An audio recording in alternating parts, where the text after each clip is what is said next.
Des de fa un cert temps estic treballant en una recreació personal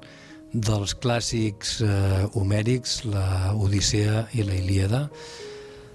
fruit d'una lectura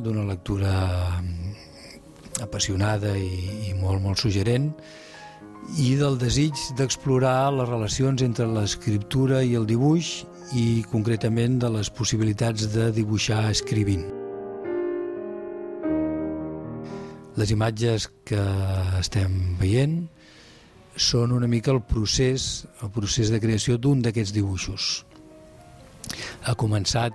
inevitablement amb la tria del paper, amb el tallar el paper en un format que em permeti treballar i acotar dins d'aquest paper el que és un dels límits que té treballar en un medi com la premsa, que és les proporcions, l'espai que el propi diari destina en aquesta col·laboració,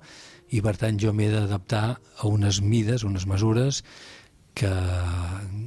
guarden una proporció, o sigui, no exactament a la mateixa mesura, però sí a una mesura proporcional, i d'aquí tot aquest treball amb els regles i els escaires.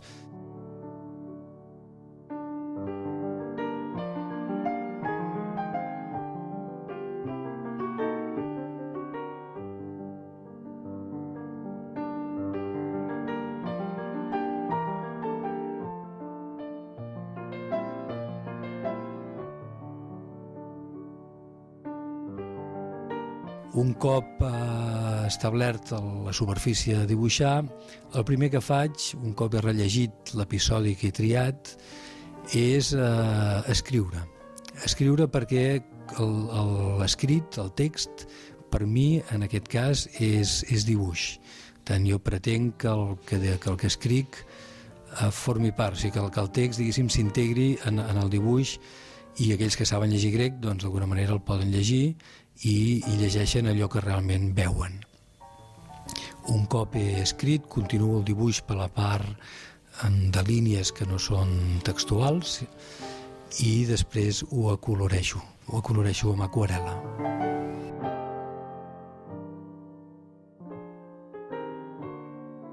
D'aquesta lectura meva, d'aquests clàssics, ha sorgit aquesta col·laboració que publico als suplements d'uns diaris, un suplement conjunt que es fa amb diversos diaris a Espanya, entre ells La Vanguardia, Magazine, i és una publicació setmanal d'unes imatges que són una recreació personal de diferents episodis o moments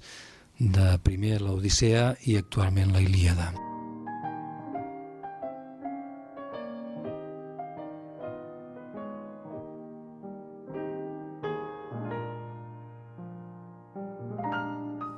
Darrere aquest treball hi ha aquesta voluntat